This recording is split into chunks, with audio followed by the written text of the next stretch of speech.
I've been trying to call. I've been on my own for long enough. Maybe you can show me how to love. Maybe I'm going through withdrawals. You don't even have to do too much. You can turn me on with just a touch, baby. I look around and since it is cold and empty, no one's around to judge me. I can't see clearly when you're gone. And I said, ooh, I'm blinded by the lights. No, I can't sleep right until I feel your touch. I said, ooh, I'm drowning in the night. Oh, when I'm like this, you're the one I trust.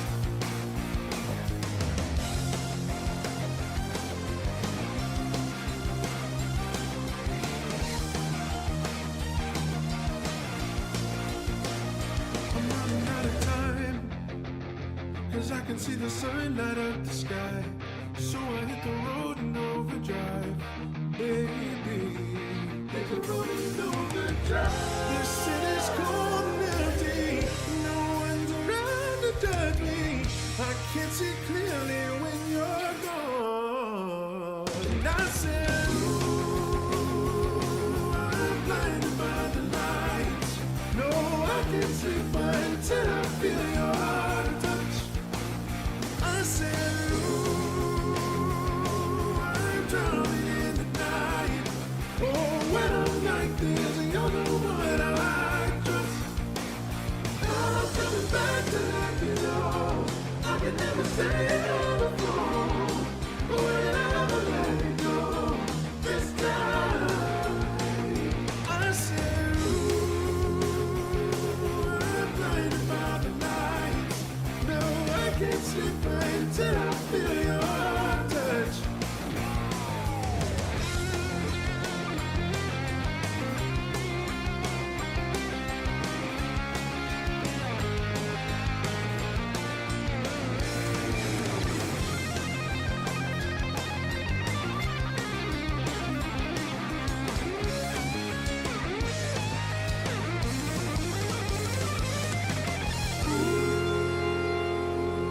I'm blinded by the lights. No, I can't sleep until I feel your touch.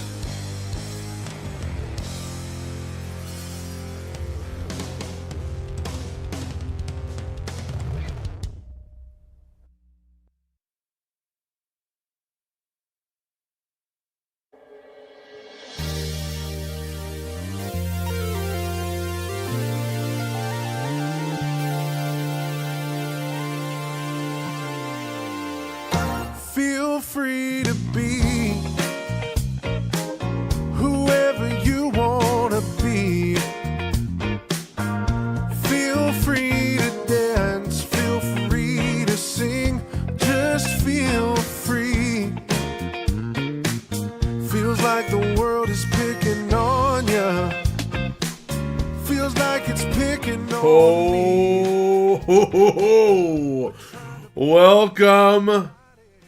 welcome to the Two Tone Talk by God podcast, where for the first time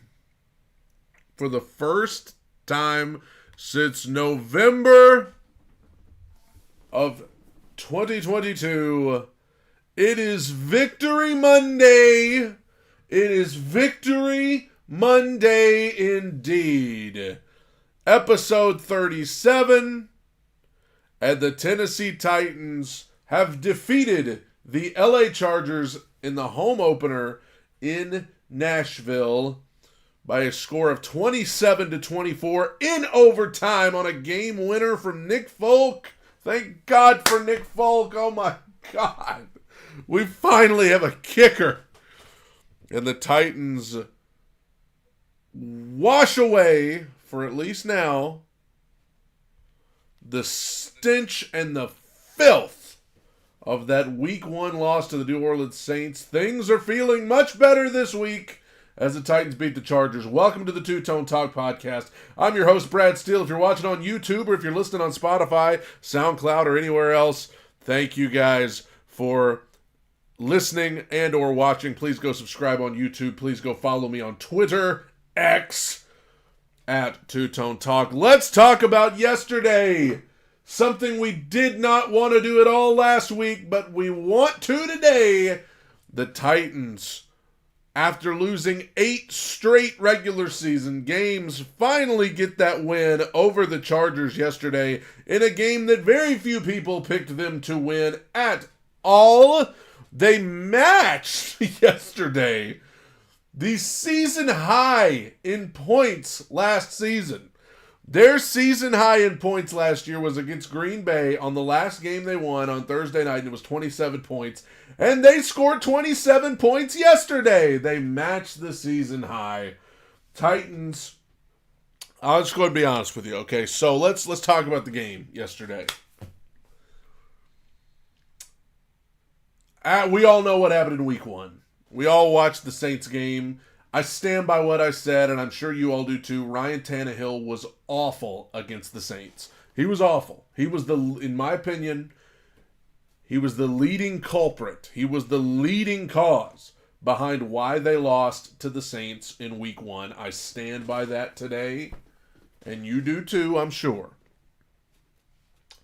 And things got intense last week among Titans fans, people who wanted this guy gone, people who were just talking about this guy like he was the worst quarterback in the history of the world, people who were already wanting to put this guy on a flight to anywhere but Nashville, okay? Now, if you recall, I did not shy away from the fact that Ryan Tannehill was awful against the Saints. He was terrible. He cost his team the game. I didn't shy away from that. But I also didn't shy away from the fact that it was ridiculous to talk about benching the guy after one bad game. That felt ridiculous because I still say that Saints game was the worst game Ryan Tannehill has ever played as a pro. And I was willing to give the guy the benefit of the doubt. Now, I did say, if this continues, if he continues to play this way, then we've got to have a conversation about Malik Willis or Will Levis. I said that. I said, hey, if he continues to play like this, we got to have a talk. But I'm not willing to write the guy off because of one bad game. So let's talk about what happened yesterday. The Titans came in, and the way this game started, I thought Ryan Tannehill was about to be benched. I thought he was a couple of possessions away from being benched. The first quarter and a half of this game, offensively, looked every bit as bad as that Saints game did. The Titans, and to be fair, the leading culprit yesterday for that first quarter and a half was not Ryan Tannehill, in my opinion. The leading culprit was the offensive line. The offensive line was horrible in the first quarter and a half of this game, especially the left side. You know, obviously, Peter Skoronski was out with an illness. Hope he's able to come back very soon. Not just because I want the Titans' offensive line to be better, but because I want him to be well. But he was out yesterday, so they had this Newman Johnson in there, a guy that they liked in the preseason, and clearly going up against the likes of Joey Bosa, he was not ready to be in there. Okay, Andre Dillard might have gotten off to a little bit of a slow start yesterday too, but I did feel like he, along with the rest of the O-line, settled in later. But for the first quarter and a half, offensive line was the leading cause why this offense was looking horrible. Now, Ryan Tannehill had 2 plays that worried me early on. One was where he tried to force it, in my opinion, to DeAndre Hopkins, which is what we saw a lot of in Week 1. In the first quarter, I believe he tried to force one to Hopkins. It was nearly picked off, and I was like, you got to be kidding me. You got to be kidding me. This guy is still doing the same stuff he did last week, trying to force it to Hopkins, okay? And then they try to run a screen, and Tannehill ends up taking a sack back at the 1 yard line. And at that point, I said this guy's got a couple more possessions, and if they have 2 or 3 more bad possessions, he's going to be benched today. I said that. I was having to watch the game on my phone. We were driving back from Tampa. My wife was driving. I was in the passenger seat. She doesn't even know what I'm talking about. I said, if he has a couple more bad possessions, they're going to bench him today. Not because he's the leading culprit, not because he's the only reason why they're looking bad, but I said, sometimes when an offense looks this bad, you got to have a spark, and sometimes the way to do that is to go with somebody else at quarterback. So I felt like Ryan Tannehill was a couple of bad possessions away from being benched after that first quarter and a half. I really do. Or I really did. But the whole game changed, so LA scored, and the Chargers were up 11-0 because there was a penalty. They went for 2. The Chargers were up 11-0, and I posted it on my Twitter, on the Two Tone Talk Twitter. I said, at this point, with this offense and the way we were looking, and the way we had looked for the previous week and the final 7 games, especially last year, I said 11-0 seems insurmountable. At that point in the game, I was like 11-0 may as well be 40-0 because we can't score 11 points. We'll be lucky to score 3. And then out of nowhere, it was like a switch flipped. They come back out there, and Tannehill throws what I believe is probably one of the most important passes of his career. This guy chunks a 70-yard bomb to Treylon Burks. Beautiful ball. And there was a lot of talk this week from some people in Titans world who were pretty confident in the fact that Ryan Tannehill at 35 years old, his arm's puny. He's got a weak arm. He can't throw it deep anymore. Well, somebody might want to start writing some apology letters after that 70-yard bomb. My guy reared back and chunked that dang thing down there to Burks, who made a great catch. And then that set him up for a 1-yard Derrick Henry touchdown run just a couple of plays later. And I'm sitting there watching that. Now it's 11-7. I was like, where did that come from? What was that? Now, there was a change made on the O-line. That helped. They took out Newman Johnson and replaced him with Dylan Radins. We got to give some credit to Dylan Radins, okay? This guy was a second-round pick years ago. Really, it's like they've been hesitant to pull the trigger on this guy for years, and I still don't know why, because I feel like every time he gets in there, he plays pretty well. I feel like every time he gets in there, he plays pretty well. Ideally, in the future, could that be your left tackle, and then Skoronski at left guard, Brewer center, and then I think the right side of the offensive line's done pretty well so far. But putting Radins in there, I'm not saying it was perfect, but the protection got better. Tannehill throws that bomb to Burks. It was like a miracle. It felt like a miracle. After what we watched against the Saints, after the first quarter and a half of that game, that drive for that touchdown felt like a miracle. And then ends up halftime is 14-10. You come back out for the second half, and all of a sudden, the Titans go down there, and they're running a triple option for a touchdown. And Tannehill keeps it and scores. We got a little finger roll from Tannehill yesterday. That was another thing people said. People said Tannehill can't run anymore. He's 35 years old. He doesn't have that speed anymore. He can't be mobile. He can't get out and run. Y'all might start writing some apology letters this week. Because he threw the deep ball a couple of times, ran in a touchdown. Obviously, the Chargers end up scoring. Now, the secondary, the Titans defense, we'll talk about them in a second. But the secondary had their trouble yesterday. They did. Without Fulton, without Hooker. And against Justin Herbert, who has weapons all over the place. They had a tough time. Chargers went down, took that 21-17 lead, and it felt like, ugh. And the Titans offense stalled a couple times through there. And I got to give that Titans defense credit. Despite having some iffy play from the secondary, doggone it, their defense went out there and had to make some stops to keep giving their offense opportunities, and they did it. Kevin Byard making big plays, Big Jeff getting a sack. T.R. Tart made a great play to stop a run in the backfield. Got the ball back in the tight. I mean, what about then Tannehill throws another deep ball to Chris Moore? What? Where did you come from? Chris Moore made a great catch.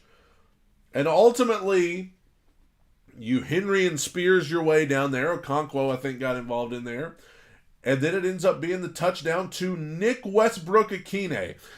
Let's talk about this Nick Westbrook-Akine, who we've all kind of rolled our eyes about. Oh my God, Westbrook-Akine. This coaching staff loves Westbrook-Akine. They just never going to get rid of. Let me tell you something. 2 years ago, when Nick Westbrook-Akine had the opportunity to be wide receiver 3 behind AJ and Julio, he was very productive and good at what he did. Then last year, they tried to make him wide receiver 2, wide receiver 1, and it did not work. And now he's back able to be wide receiver 3, wide receiver 4 again, and he's pretty productive in that role. He's a good blocker. He's a good special teams guy. I think some of us have been a little too hard on Nick Westbrook-Akine. He had the touchdown yesterday.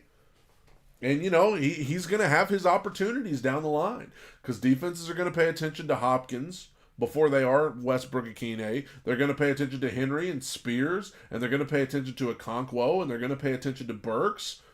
And that's going to leave a guy like Westbrook-Akine open a lot of times. So he caught the touchdown. Good stuff from Tannehill on that drive. And then, the Chargers go down and get their field goal. We go to overtime. Got to credit the defense for the Chargers got the ball first. In overtime, Titans defense forces a 3-and-out. Good play by Sean Murphy Bunting. And I got to give credit here. Let me rewind. At the end of regulation, man, I was nervous that the Chargers were about to score a touchdown and win the game right there with no time left. I was ready for the gut punch.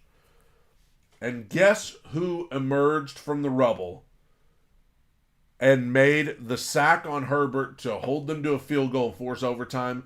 Our good buddy Harold Landry, who tore his by God ACL, didn't get to play last year, returned to the lineup, and you got Titans fans with the audacity last week on Twitter to say Landry looks slow. Landry wasn't able to get after the quarterback. Landry's lost a step, blah, blah, blah, blah, blah. Well, he sure didn't on that play. He sacked Justin Herbert, forced him to kick a field goal, forced overtime, allowed the Titans defense to get a 3-and-out on the first possession. I don't know what the heck the Chargers were doing on 3rd and 10 on that first possession of overtime. I mean, they looked like nobody was even running a route.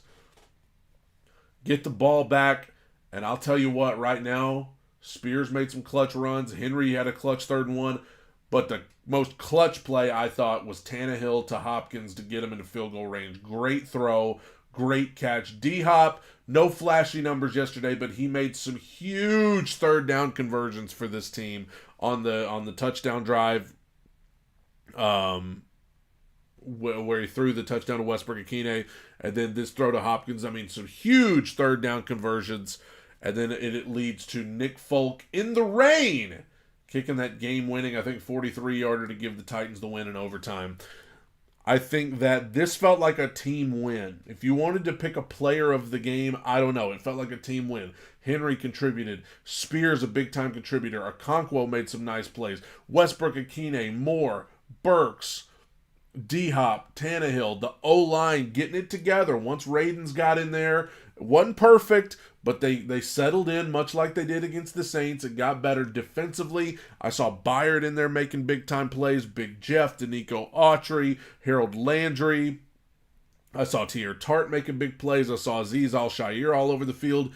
This felt like a team effort, and this was a gutsy performance by this team. Down Fulton, Hooker, Skoronski, 3 big-time guys. A quarterback that everybody is just assuming is about to ride off into the sunset. And I have to give a lot of credit to Ryan Tannehill, man. A lot of credit because not only with the way the game went last week, but then to come in this week and the first quarter and a half feels about like last week did. Sacks, not able to get any first downs, not able to get any drives going. People are starting to boo. People are starting to get upset. You're down 11-0. It feels like the offense can't do anything right. Your backs are about as far up against the wall as they can get. You're in a stadium full of people who are just assuming that your time is done, and you throw that bomb to Traylon Burks, and everything started changing after that. The whole dynamic of this game changed after that. So if you want a player of the game for me, I'm going with Ryan Tannehill. It wasn't pretty all the time yesterday, but he completed most of his passes. He was 20 of 24. I mean, he only threw 4 incomplete passes. And this guy's back was against the wall. Nobody's back was further against the wall yesterday than Ryan Tannehill. Nobody. He was almost down for the count. And he came out swinging, man. He came out swinging with that long ball to Burks. He came out swinging with that long ball to Moore. Some throws to Okonkwo, getting Westbrook-Akine. I mean, he came out swinging. And kudos to that guy because, listen, he could have rolled over and played dead. But he came out, he could feel the urgency after they went down 11-0. And kudos to this guy. It's not always pretty, but I never really question Ryan Tannehill's heart and guts. Because if you remember, it was last year in a losing effort against the Chargers where Tannehill got hurt with an injury that would eventually keep him out for the rest of the season. But he stayed in there and competed and scored a touchdown to give him a chance to win on a quarterback sneak, if you remember. The guy's got guts. The guy's got heart. And I'll be the first to say, in games like week 1 against the Saints, he was horrible. He cost the team the game. But you know what? It shows a lot of character, I think, for him to come back week 2. Things don't start well week 2, but he manages to fight his way out of the corner and help this team win. And he helped this team win. I saw yesterday there were Titans fans trying to say that Tannehill didn't contribute very much to the victory yesterday. If you're saying that, you need to really ask yourself, what's more important to you, winning or being right? Because I think some of you have become so obsessed with the idea of being right that you can't even admit when you're wrong. And for those of you that are trying to say Tannehill did not contribute to this win yesterday, you're wrong. He contributed, probably among the most of anybody. I liked Tim Kelly's job yesterday, the offensive coordinator. I liked the play calling. I do think it gets a little too cute when it's 3rd and 2 and Derrick Henry's not in the game. I get why you do it, because if Henry's in there, everybody's going to zero in on him. With Spears in there, it creates a little more, what are they going to do? Are they going to run or are they going to pass?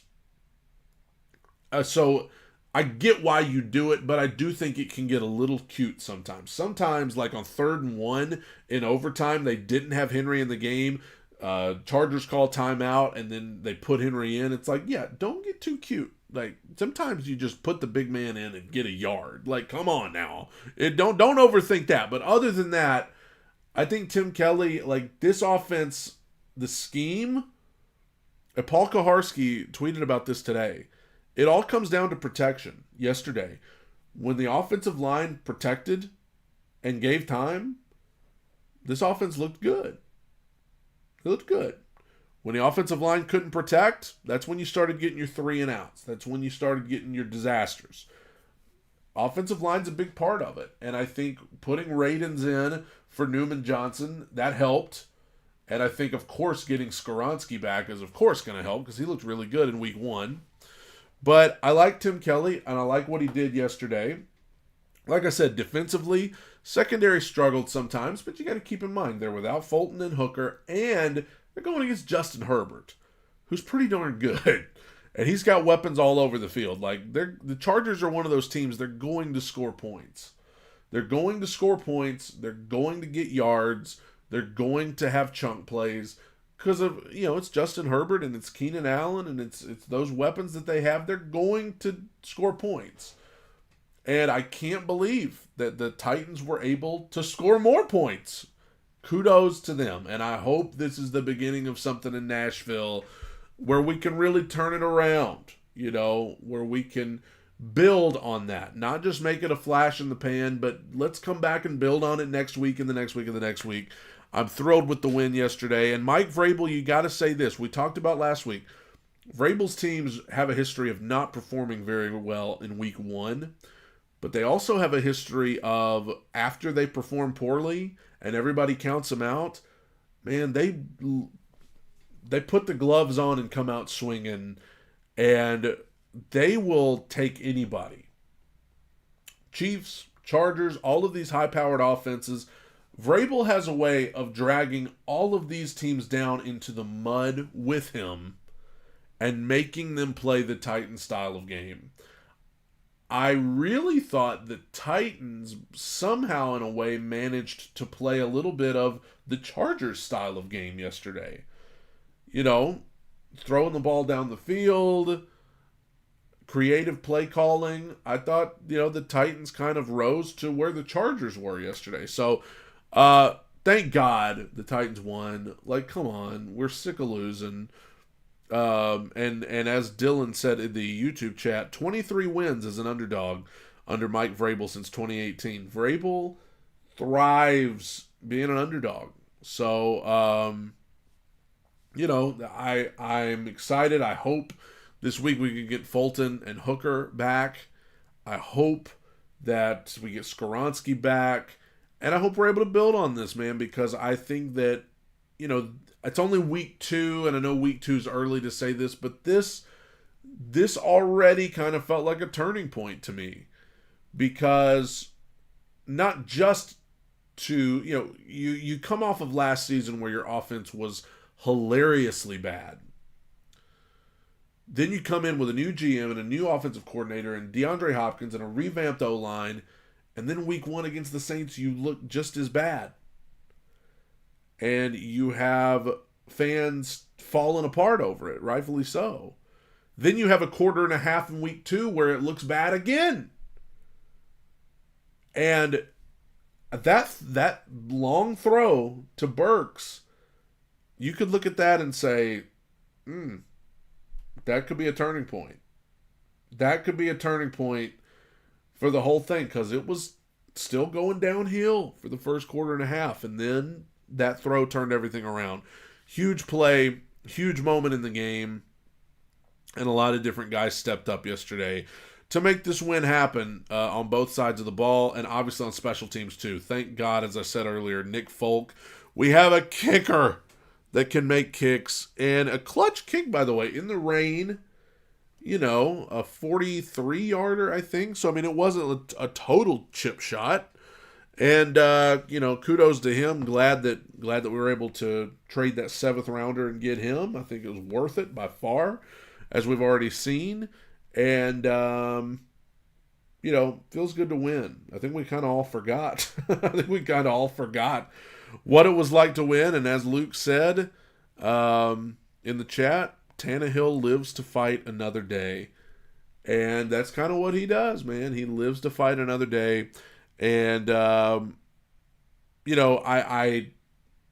know people will look at DeAndre Hopkins' numbers from yesterday, like I said, and they will say, well, he didn't really do much. He had about 40 yards. But if you look at the catches that he made, they were all third down conversions, one of them in overtime, one of them on a touchdown drive. So, he made some big catches for the Titans yesterday. A lot of third down conversions.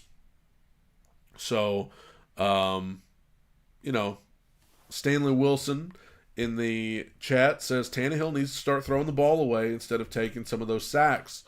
The spread offense needs to stop. Our O-line is not able to hold up like that. I think the sacks, there were a couple that I can think of that were on Tannehill yesterday.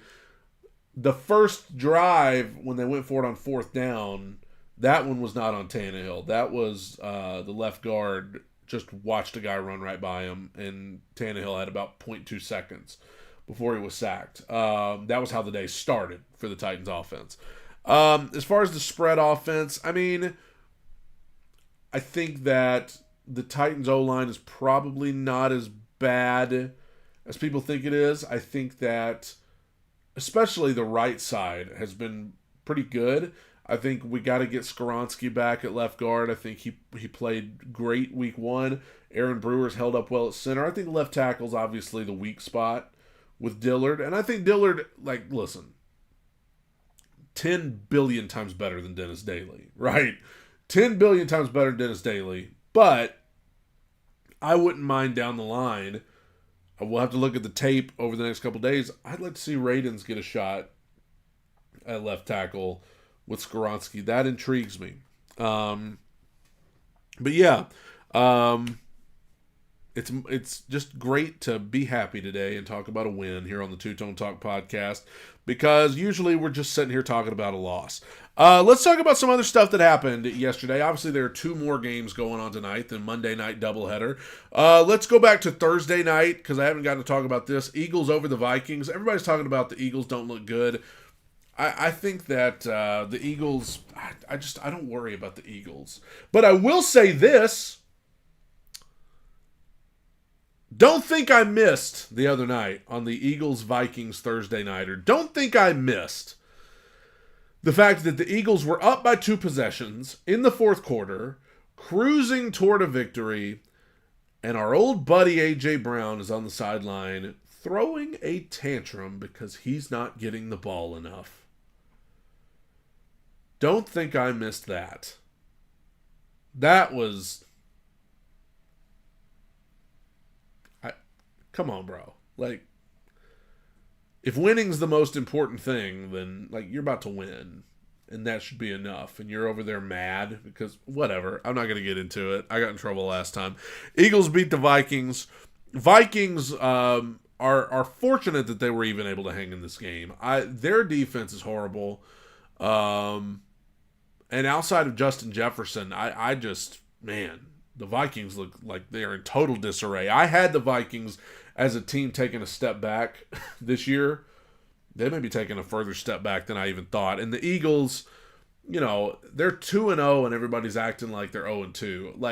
The Eagles are going to be fine, It is going to be interesting between them and the Cowboys, though, because Cowboys do be looking good. We'll talk about that in a second. Bills, you want to talk about a rebound win? Good Lord. 38-10 over the Raiders yesterday. I thought the Bills would rebound and get this win. I didn't think they'd win by that much. They clobbered the Raiders pretty good. The Raiders who won in week one. And I think this is kind of what it's going to be for the Raiders. I think it's just going to be up and down. The Raiders, Jimmy G can win you some games, but against the heavyweights like this, I just really... I don't think the Raiders can hold up, and they obviously didn't yesterday. 38-10, that's a pretty good whooping. The thing I would be most encouraged about if I were a Bills fan is the fact that James Cook had 17 rushes for 123 yards. The Bills are in desperate need of getting the run game going. So, if they can get a run game going, they're going to be especially dangerous. The Ravens and the Bengals. Ravens won. I picked the Bengals to also get a rebound win this week over the Ravens, and they didn't. Lamar Jackson looked better this week. I think that Odell Beckham has been a non-factor for them so far, and he hurt his ankle, right? Yesterday, John Harbaugh said it's not that serious of an injury, but this is a good win for the Ravens. Obviously, within the division, Ravens improved to 2-0, and the Bengals fall to 0-2. I think the Bengals have a history of doing this, though. I think I still think the Bengals are going to be fine, because the Bengals have done this, where they lose a stretch of games and everybody is wondering what's wrong, and then they just get hot and win 10 in a row. I think that's probably going to happen for them. But, I mean, they're 0-2, and Burrow has looked suspect, for the first 2 weeks. I think he has looked kind of not like himself now for 2 weeks in a row. Now, he did not look as bad this week as he did last week. Last week, he was absolutely atrocious. But, Jamar Chase, a very not great day for him. I mean, 5 receptions for 31 yards. That's pretty, not great. So I don't know. The Bengals, I mean, I'm sure Bengals fans are concerned. I'm not very concerned for the Bengals because they do this sometimes. They lose a few and then they win 10, Hey, Chiefs beat the Jags yesterday, and good. I'm glad. Chiefs didn't look great. I mean, this was a game that you would have looked at and thought, oh, this is going to be an offensive explosion. This is going to be one of those 42-38 shootouts. But the final score was 17-9. It was very, very low scoring. And, Mahomes, I think getting Travis Kelce back, probably the difference in this game. The Jags didn't find the end zone. That's surprising, and I'm not just saying it to pick on the Jags, but on paper, the Jags look like a team that were going to have a red-hot offense. And so to have a game yesterday where they didn't find the end zone, they kicked 3 field goals, they lose 17-9. They've now lost to the Chiefs 3 times in 1 calendar year. And I think the Jags, I'm going to be honest with you, maybe it's just my Titans fandom coming out in me. I think the Jags have been very underwhelming so far, even in victory last week against the Colts. I think the Jags have been underwhelming. I think the Jags have not looked as good maybe as people thought they would, especially after the way they look. Now, we got a long way to go, though, by the way. I mean, we've got a long, long way to go. But, I think the Jags have been underwhelming thus far. I think the Chiefs have been underwhelming. Even in victory yesterday, I don't think the Chiefs, scoring 17 points, like that's not what you would expect. And you look at Mahomes' list of receivers, forget Kelce, just look at the receivers like Sky Moore, Justin Watson, Noah Gray, Kadarius Toney, Jerick McKinnon, Rashee Rice, Clyde Edwards-Helaire, Marquez Valdez Scantling. Like, not exactly a list of all-stars. And so it's a matter of, is Mahomes great enough to be able to elevate this, kind of mediocre receiving core, or are they going to kind of drag him down? I think that getting Kelce back helped them. I don't know if they beat the Jags yesterday without Kelce. So it's interesting to see what's going to happen with the Chiefs and the Jags. Those are 2 interesting teams, and obviously for the Titans, you're very much watching the Jags to see kind of what they do. They play Houston next, and I'm thinking that would be a rebound game for the Jags, but we'll see. Let's talk about the Falcons and the Packers. And this was a game where it looked like the Packers were going to win. At one point, they were up by a couple possessions in the 4th. But look at the Falcons, man. I mean, I've said this about the Falcons, and I will continue to. They're not fun to watch. They're not very entertaining. But, what they do is effective. And kind of Titans-esque. They drag teams down and make them play their kind of style. Bijan Robinson, Algier. This is a running back duo. Desmond Ritter's not going to do anything flashy for them, but, they run the ball effectively. Bijan Robinson looked great yesterday, right? And so they run the ball effectively. They asked Desmond Ridder not to lose them the game. And, look at this. This is kind of a thing where everybody was so excited about Jordan Love and the Packers, and everybody was ready to talk about them. And the Falcons. Falcons are 2-0, and I'm telling you, Falcons are a sleeper team. They're a team that not a lot of people are going to want to talk about because they're not flashy, but they have started off the season with a couple of ugly wins, but they're wins. As far as the Packers, I mean, Jordan Love threw a few touchdowns. I think that kind of like the Chiefs, they are a team that suffer from not having a lot of elite talent or even really good talent at wide receiver. So we'll see what becomes of them. Seahawks, you want to talk about a rebound win. The Seahawks over the Lions, 37-31 in overtime. One of the most entertaining games of the day. This was huge for Seattle because I thought they were a huge disappointment in week one. They got beat up bad at home by the Rams. And so to come back and get this rebound win over a red hot Lions team, because the Lions came in with all the momentum in the world. Everybody's picking Detroit to win this game. They beat the Chiefs at Arrowhead in week one in prime time, and it feels like a new day for Detroit, and everybody just thinks Seattle's probably going to be bad after week one.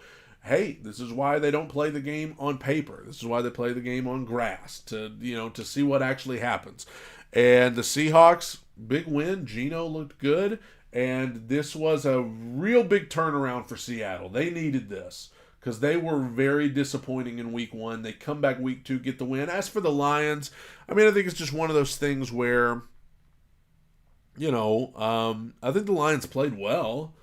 But some weeks it just comes down to this. Some weeks it just comes down to, it's a shootout, and I think Seattle's probably better than they let on week one. So, for Detroit, I'm not very worried about them, because look at the rest of their division. Minnesota's 0-2. Chicago's 0-2. Green Bay's 1-1, and we still have a lot of questions about them. So I still think Detroit is the favorite to win that division, but I'm sure, with all that momentum they had, you would have loved to have kept that going, but I'm not too worried about the Lions, which is a terrible thing to say, because when are people not worried about the Lions? Like, the Lions usually always give people something to worry about. So maybe I just jinxed it. Colts over the Texans 31-20. I've said it about C.J. Stroud. I'm worried about him in a couple of years. I think C.J. Stroud is going to be good for Houston. I think right now he has nobody. He has no elite talent. He's got Nico Collins and Robert Woods. It's just not the greatest weapons. You get him some weapons over these next couple of off seasons, and the Houston Texans could really be a dangerous team. And so I am worried about that in the future. For right now, though, I just think, that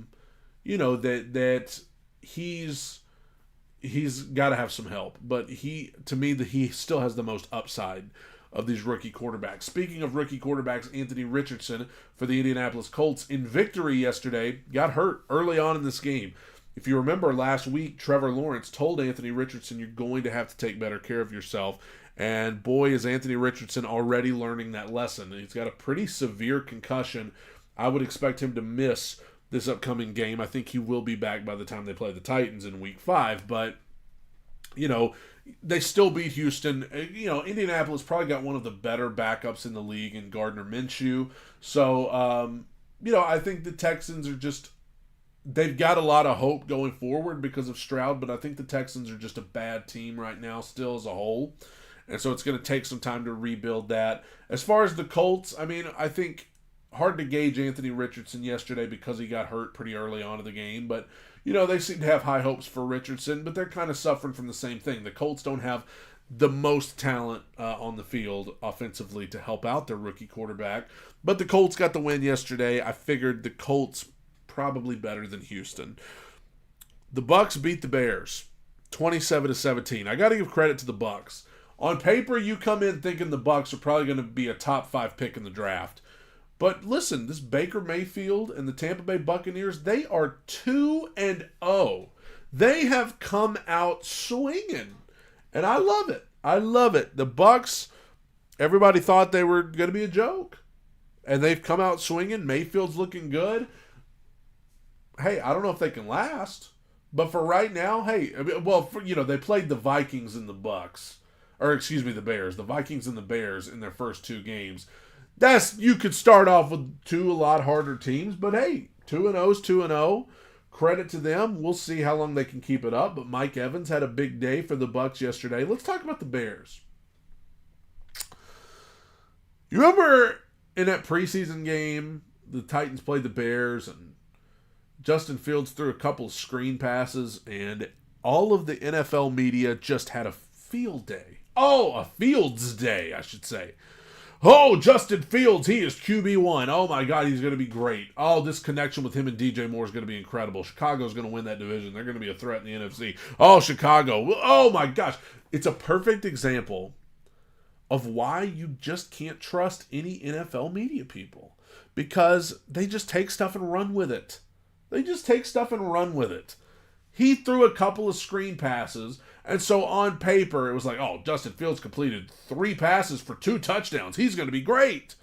It's like, yeah, he completed screen passes against a third-string defense where all of the people receiving the passes did all the work. Justin Fields looks horrible right now. Horrible. You would have looked at the Bears' first 2 games and said they're going to be 2-0. They're playing the Packers and the Bucks in their first 2 games. They're going to be 2-0. Well, they're 0-2. And he looks terrible. And Chase Claypool looks like he doesn't want to be there. I mean, Justin Fields, I agree, he's a great athlete, but I will never understand why so many people started championing the cause of this guy, saying that he was better than Jalen Hurts, saying that he was one of the elite quarterbacks in the NFC, based on nothing. Nothing. We'll see going forward, but for the first 2 weeks, Justin Fields and the Bears look bad. They look really bad. Giants and Cardinals. So, our old buddy Josh Dobbs is in Arizona. He had a nice touchdown run yesterday. Arizona had a big lead in this game. A 21-point lead, I think. Everybody just thought Arizona was going to cruise to victory, and the Giants looked horrible. And the Giants came back and won. The Giants win 31-28. Kudos to the Giants, because listen, they lost 40-0 to the Dallas Cowboys in week 1. Then they come out and they're losing to the terrible Arizona Cardinals by 21 points. I mean, that's a terrible... You want to talk about an awful way to start your season, but you know what? They turned it around. They came back.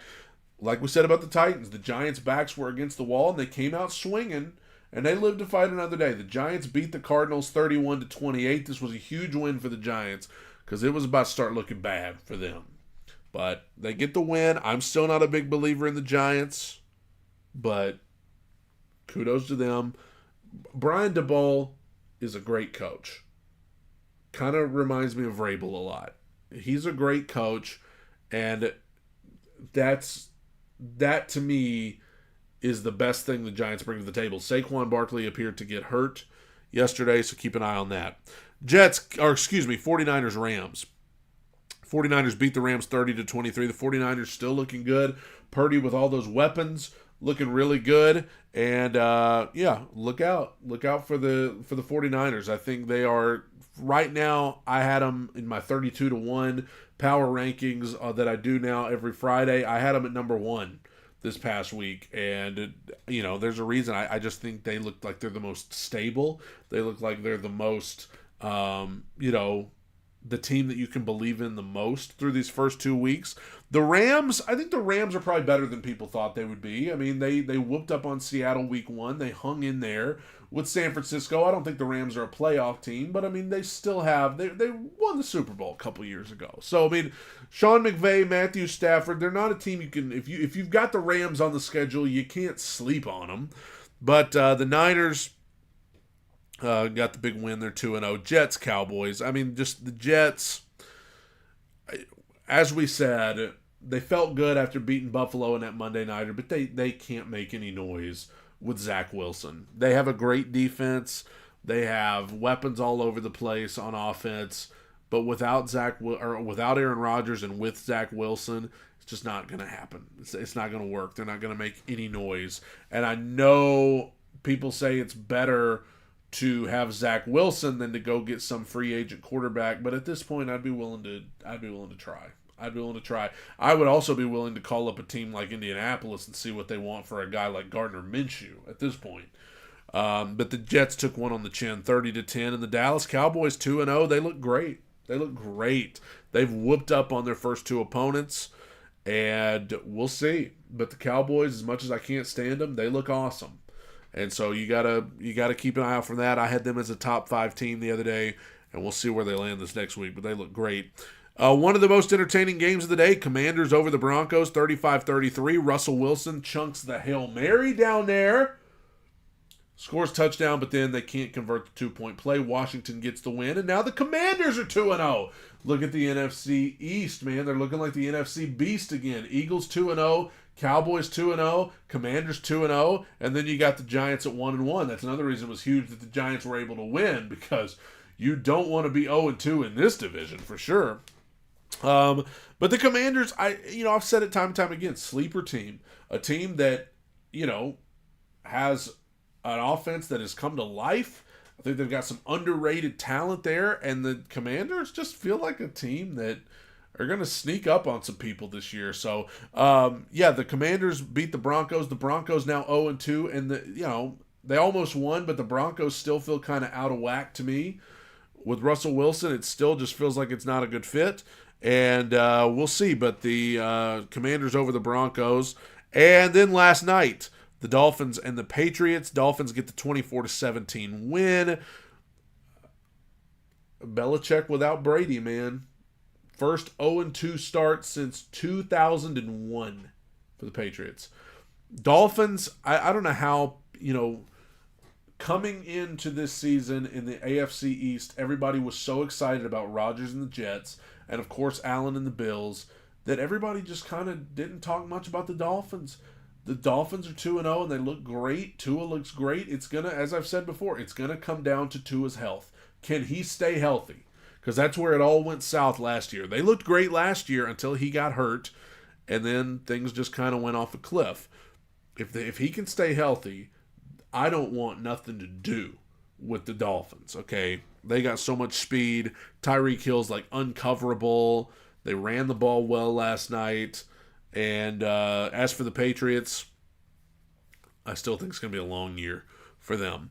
And then you got two Monday Nighters tonight, the Saints and the Panthers, which I have picked the Saints, and then the Browns and the Steelers, and I picked the Steelers to win. But it is important for the Titans fans to watch this game tonight, because the Browns are next on the Titans' schedule.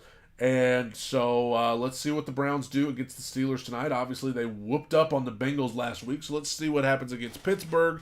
And then next week, we'll have Cleveland and Tennessee doing their thing.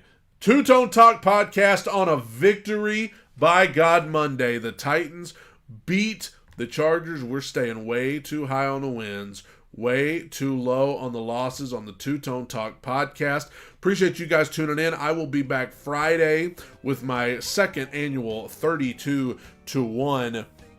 I said annual, I think, whatever. My second edition of 32-1 Power Rankings. You don't want to miss it. You need to tune in. And I'll briefly go through and rank every team. We'll preview Titans-Browns. We'll preview Week 3. And it's going to be a fun time. I'll be back Friday. Thank you, guys. Make sure to go subscribe on YouTube. Make sure to go follow me on Twitter, X. Thank you guys so much. I appreciate it. Tighten up. Bye, everybody. Got you down, take your worries, stomp them in the ground. Just let loose of what's got you down. Take your worries, stomp them in the ground. Said to stomp them in the ground. You need to stomp them in the ground. They always got something to say now. Yeah, never satisfied. They'll never say it to your face, no.